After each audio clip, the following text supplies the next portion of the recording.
Hey everybody, this is Alzorath, and welcome to Built From Scratch. I promised a little bit of cave diving this time, and as you can tell, I am in a cave. And I'm getting smacked in the head and I'm out of arrows. So, we're in a little bit of an interesting position, but I am determined to press on and get resources for our lovely building up there. As you can tell, I am still in a cave, and it goes down. I'm really hesitant to go down that pit, but we need to light all this up regardless so we can get better spawn rates out of our little tower, because this is pretty much directly underneath the tower. It's only a few blocks off to the side.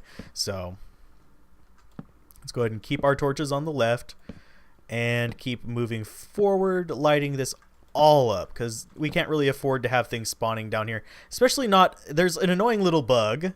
There is indeed quite the little bug that happens whenever you have the chicken riding little zombies. Yes, you're hearing me correctly, chicken riding little zombies. I haven't actually seen them personally, and I play this quite a bit, but they do exist because I keep finding their chickens down here. And if those chickens lay eggs, guess what happens? The zombies, the lovely little zombies, will pick them up, and yeah, there will be no way for them to despawn, basically. And I do need to go down there eventually, but we'll do that another time. I'm gonna go down this path because this is the one that I've been exploring the most. I'm gonna put a little arrow here on the ground so I know which way to go, because I will get lost. And there and there. I will get lost. And there's another spot up there that I need to light up. Let's do that first, because I don't like going up when I'm looking for resources and such. Oh goodness. Hi, guy. Come on down. Come on. Come here. Come here, boy. Come here. Come here. There you go. Come on. Hi. Haha.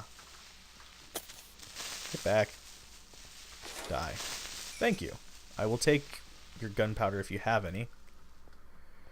It's been quite the spawning down here, so I'm feeling this is one of... Oh my god.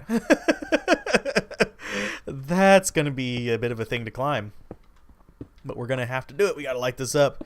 But yeah, there's been a huge spawn rate up here. Whenever I came down here, I thought there was a zombie spawner like right at the door. And I only found this one because I was mining down here. This isn't the one that was in the wall of the cave. In fact, I actually spent a lot of time trying to find a good cave to explore, completely forgetting I had this one underground.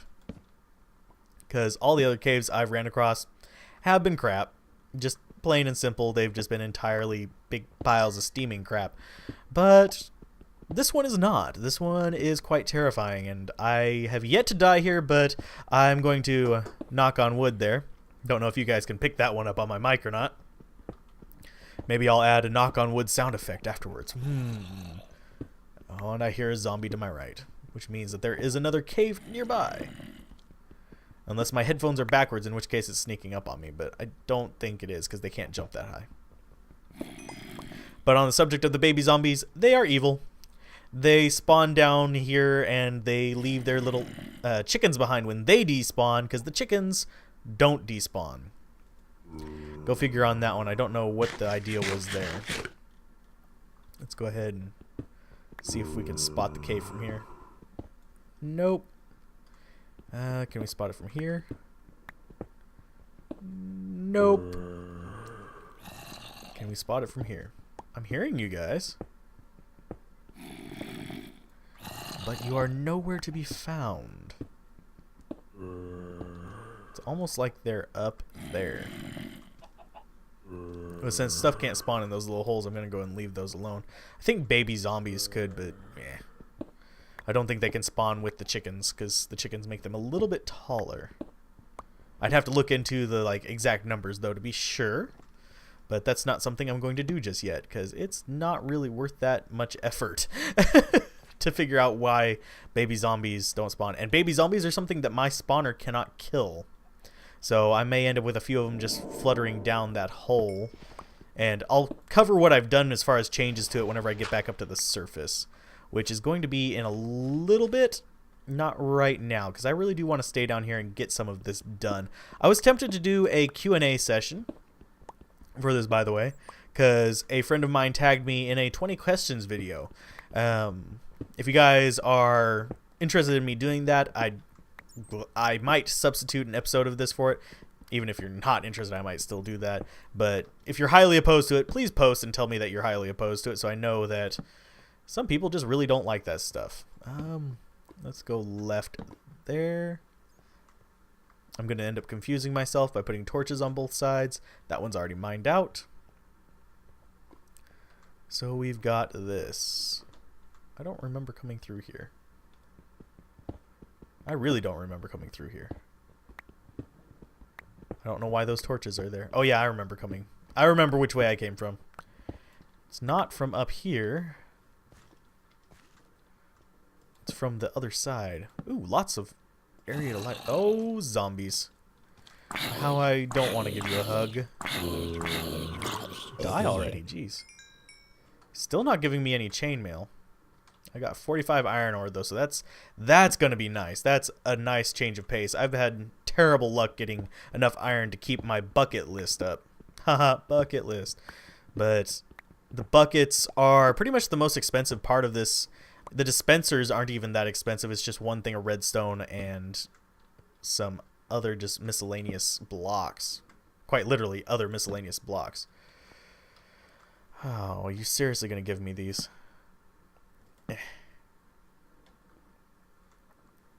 Dag nabbit. Up we go. Wheep, wheep, wheep.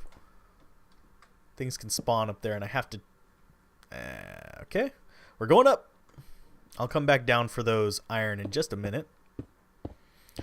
But one of the things about any mob spawner, even the big triangle ones that you see in the popular videos, is they require you to actually reduce the amount of enemy spawns elsewhere, which is what we are doing right here. This isn't entirely just for resources, although I am thankful to be finding the iron, which means I can use my iron pickaxes more freely. So that's going to go there. Dangerous jump. That goes there. Are we seriously going to have to go all the way up? I think we might have to. Okay. Let's go up here. Doop, doop, doop, doop, doop. And we'll light up this with a torch. Yeah, that's a spawnable spot. Okay. Across here. And one up.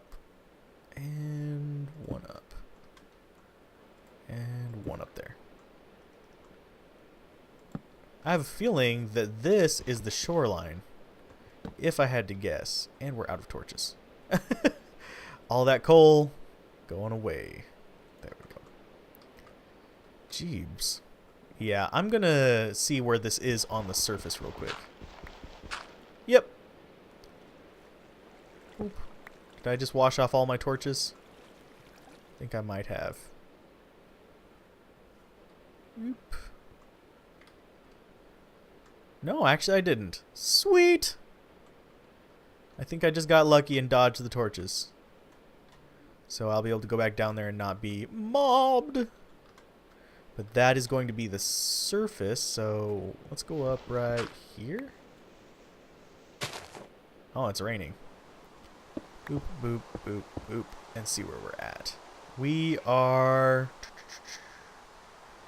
That is home... I recognize that. That means that is home that way. So let's go ahead and go over there. And I'll keep lighting up that cave off screen. I just want to keep that bug of the little zombie guys down. At least I think this is home. Did we really venture that far off? I don't think so, because that... There was a lighting glitch right there, and that's the... Must be right over this. I'm not that bad at directions. Oh, that is creepy. Oh. It's the divine snow square. Does it snow? No, it doesn't even snow right here. It is quite literally just those 4 squares. Pixel game. Pixel game. There's no biome that small. Is it a separate biome? We have Extreme Hills. No, it's all just Extreme Hills. Anyway, I'm guaranteeing home is this way. So we're going to go ahead and head over that way. Watch me make a dumbass of myself and home be the other direction. Nope, it's right there. As you can see, we're back home. This is work I've done. I'm going to probably want to go to sleep so you guys can actually see higher details of it. And here's the sheep that will not... There. Sorry, sheep. Did you live? You lived. You're good. He's been stuck up there since this world started. I had to free him. You're free now. Go, run, free. Be with your other sheepy buddies down there. But I've added another floor. And you can actually see most of the important details from this level. I didn't realize this was quite that perfect of a stance for it. But here you have the underlying mechanic of that I showed you the last time, where it takes the signal from this, wraps it around, and starts shooting it up to each of the levels. I swear I just heard mobs. But if you look over here, you've got the feed off from this, which is sending the signal to these to send out the water. It's a little bit weird to see, but it works. There's a torch on the inside of this that sends the signal either way, and up here you have the signal coming off and going out to each of these. And that's how the signal's fed up. The thing you have to watch out for with this little section right here, if you're going to recreate this, is that this torch right there will end up turning this on. So whenever you drop that torch down, you want to pick it back up and drop it again so that this will actually trigger again and pick up the water. And then, only then, do you put this dispenser up and put the water bucket in it. And the same goes as you go up with each floor. The reason I call this the cheap one is you don't have to go to the Nether, you don't have to go to other worlds or anything like that, and it's relatively inexpensive. The only expensive thing would be in pretty much any water-based design, and that is the water bucket. The dispenser isn't even that bad, because if you just wander around for a few nights, you'll usually get enough string. In fact, in my adventure, I stayed up at night to get just that string and ended up with enough bows for even a third level, which I'm going to add before next time, most likely. And in that one, I'll try and do a Q&A thing. We'll go back down there, get the rest of the iron, start building stuff up, and let's take a look at the actual house before nightfall, because we've got a limited time here. Don't know where the sun is. It would be nice to have a clock, but I'm not going to waste gold on that. We've got our pumpkins right there. But this is the facade of the house. It's how it's going to be designed around. I'm still debating a couple things because I can't rip out this wall without messing up the internal symmetry. And we'll show that off in just a minute. But right here you might maybe be able to notice that it's a different color because I have dark wood planks in the middle of the dark wood logs. But that's just a temporary thing. I'm debating between having it be this white clay stuff or white pine, or just leave it dark like that, because it does look kind of like a little chimney thing. I'm going to have the greenery going around it be a little bit thicker and stuff like that. And this little bit of wood that you see right here is actually a bridge that's going to go across here and lead over to the hut we have, and also have a bridge down to the village, which is currently just a pumpkin farm, which is only temporarily right here. So let's go ahead and get the pumpkins. Did the rain just stop? The rain just stopped, and it is almost sunset. That's how I know which way is home, by the way, is the direction of the sunset. I forgot to write down my coordinates whenever I got lost for about 3 hours. So let's go ahead and grab these, and we'll head back up to the home, and I'll show you the inside and show you the plans for laying it out. From the outside, you should know that there's actually going to be 2 big windows, not McDonald's shape, even though I'm making that dun-dun-dun-dun arc with the I'm loving it cursor thing. It's going to be 2 big windows designed to basically give me a nice view of the village from my home, so I can watch what's going on, and I can also basically have nice scenery. That's one of the things I like in my build, is I like to have a cozy internals of the buildings I'm going to be using, and have really nice externals to the buildings I'm not going to be using, like villager houses.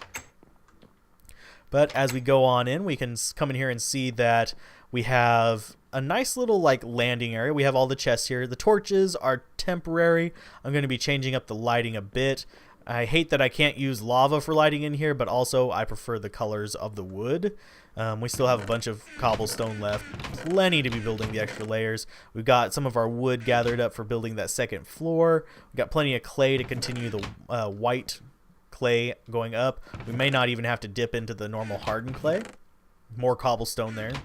And also a variety of colors of clay. We can get more, and I'm debating it, but there's actually a clay block up here that I've been trying to decide what color to put. Right now it's just dark gray, but we'll see how that works. I got the ferni in the floor, and we got a whole bunch of random crap in the things. As far as lighting goes, it's done with pumpkins, because I think that's a really nice trick to do it with. As we come up here, we'll see the floor that we'll be landing on. We'll actually go to sleep today, but as you can see, this is quite the ugly thing even from below. We will be covering it up and possibly even replacing some of the blocks that you can see with other blocks, although as far as the verticals go, I'm going to be putting dark wood coming down to the edge of here, and I'm going to put blue glass, I believe is the color I'm going to go with for the tube. So because whenever they fall from there, if I turn it on right now, they sometimes catch on this ledge right here, which just drops the stuff to the side. Sometimes they'll go down and land in there, but I need to stop that from happening, and they don't do that down on this ledge yet. I have yet to see it, but it's really satisfying to see them go whipping by whenever they get shoved off of there. And if we're lucky, we might have a chance to see that in just a minute after I get done resting. Normally, I don't sleep. I just go kill spiders and stuff to get the rest of my stuff. That's a zombie, isn't it? It's a chainmail zombie. I gots to kill that. Whoop. And we're going to eat an om nom nom pork chop first. But we got to kill that guy. We want his chainmail. Come here, zombies. Yeah. Doop, doop, doop. And doop. Maybe we should build an iron golem. Ooh, creeper's following me. Hi, creeper. Did he disappear? Nope, it was a skeleton. It just didn't catch fire. Okay. Well, that sucks for me, because now I have to fight a creeper. Hi, guy. Hey, guy. That was my only arrow. Eh. Good for you. Get pissy and blow up. Teaches you in life, don't prematurely explode. But yeah, that's where we're going so far right now, and I'm gonna go ahead and jump onto the questions. I should wander up there and show you what it looks like from. Oh yeah, we just saw something. We heard something fall. Let's go ahead and hit the button first. See if we can get anything falling down. Do we have any mobs coming out? Oh, yep, there they go. I don't know why I find that satisfying, but I find it really satisfying. And it's why I like the tube method of drops. I think that guy in gold armor might have been able to survive. So we should probably come down here and check that out before. Oh, no, the spider survived. Hi. Spiders can't get out of there, and they sometimes can survive, but I'm not too worried about it. I'm going to put a gate down there to keep them from walking out so I can keep going in there. But it's always satisfying to just see them just go whipping by. And that's the only reason I really like the tube designs rather than the big X designs. Hi, spider. Yeah, you're a friendly spider, aren't you? Get off my roof. Get off my roof. Oh, and he dropped string. I'll get that in a minute. Actually, I'll be right back. I gotta grab that string. Okay. Now we're getting back up there. Let's go look at the top of the building and we'll do the questions from the roof. And this is going to be much, much taller. It's only at like 106, and each floor is effectively only 3 because it shares the floor with the one beneath it. Yeah, spooky noises. You're doing it wrong if you don't get spooky noises while walking across the top of it. I'm just going to tell you right now. But here's the signal coming up. It alternates as to which one's lit, because whenever I do one on top of this, let's go ahead and I'll show you what it does. This will be aligned with that, and we'll have a redstone torch right there that will be feeding the block above it, which will have a torch leading in. On the alternating floors, you'll have a torch like this, and the other one you'll have a torch like that, feeding the signal. So you have to kind of account for that. It's not too much of a redstone challenge to do. I have this wooden block here so I know where the central thing is. I try and keep it a different material so I don't accidentally misalign it and end up with guys or waterfalls coming out of there. There is a dead spot right there. If any items get trapped in there that you just can't get out without hopping onto that floor. But it's not too much of a problem because most of your items shouldn't get trapped there. They're going to be falling all the way down with the monsters that they're attached to. But let's go ahead and see what questions we got. We got some named questions. We got some unnamed questions. I think today we're going to go with Hasanka. He's actually someone that I have played games with before, and he's over on the Aurora server with people like Bree, Pela, Fish, several others, Luna. I'm trying to think of names, and I'm going to forget somebody I'm going to feel bad about, so I'm just going to go and stop there. There's a lot of them. There's a lot of really good people on that server. I also play on the Powered Eureka server, but Hasanka's from the Aurora server. And at least that's what they're calling it now. It's changed names a couple times. But he asks questions. What are your thoughts of this game becoming a cult game? My thoughts on that are it's not a problem. I don't think it's a problem when any game becomes a bit of a cult game. I mean, Call of Duty is a cult game if you stop and think about it. You have cult gamers with LoL and Dota 2. You have cult gamers with World of Warcraft. There's a lot of games that have cults around them. And honestly, in the long run, my opinion is that it helps the community a lot more than it hurts it. Because not only do you have more people who are playing the game and horsing around on the game. Let's hop up there and get a really high view. You have a lot of people adding their creative input to the game. Even if you don't hear feedback from developers, chances are that they are listening on some level. Even if it's not directly to you, it's to the crowd in general. Because they really do want it to be the best game possible. No developer goes out and says, oh, I want to create a crappy game. Some businessmen may come out and say, oh, I want a copy of this or that game, and they'll be pushing it out and pay people to do it for them. But no developer goes into it saying, I want to create a crappy game, unless they're just doing a parody or something.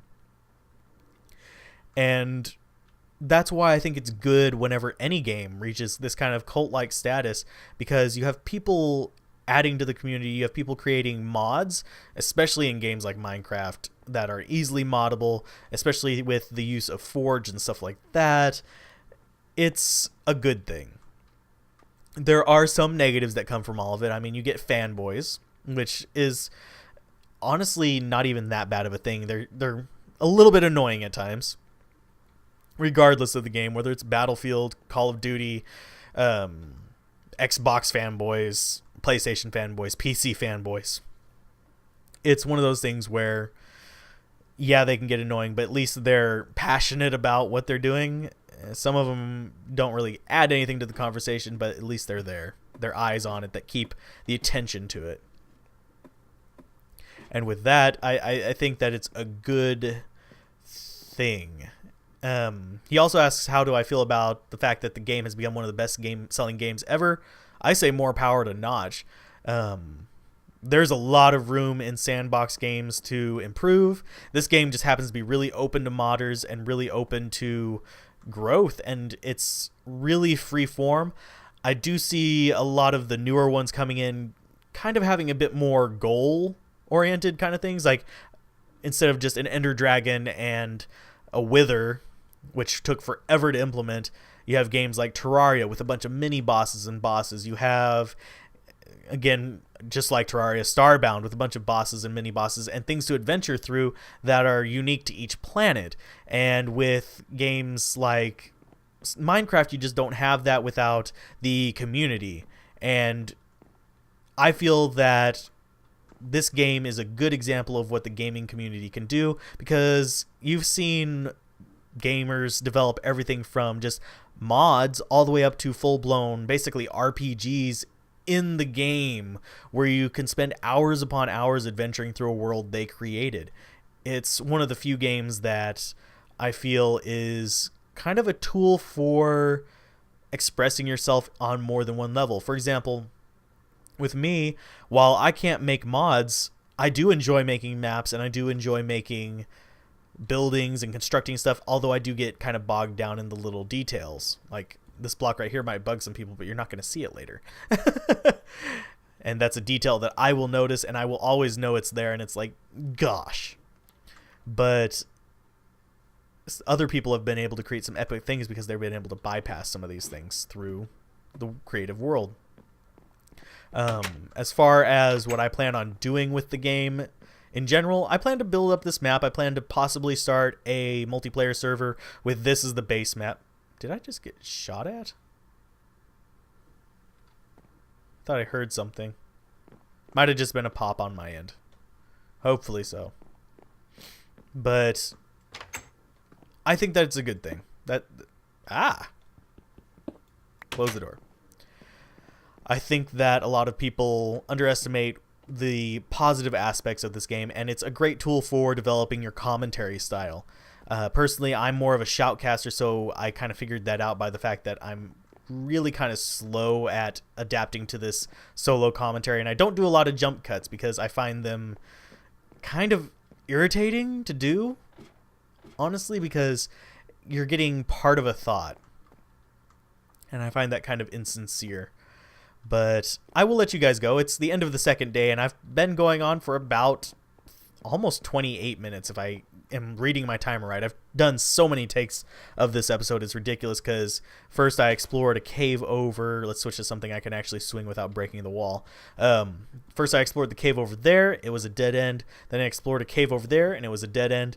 Went looking around for caves for a long time and forgot I had the cave down there.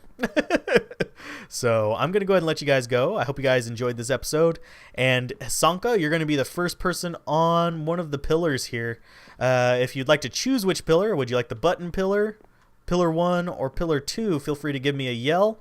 And I will add your name to it on a sign. And you will be my first official commenter, question asker thingy. I'm not quite sure what to call them. But if you guys have any suggestions for the design of the building or design of the mob trap or anything like that, or anything you'd like to see me build once these resource farms are up and running, put them in the comments below. And be sure to like, comment, subscribe, share with your friends. And yeah, keep gaming, have fun, peace out. This has been Alzorath. Bye.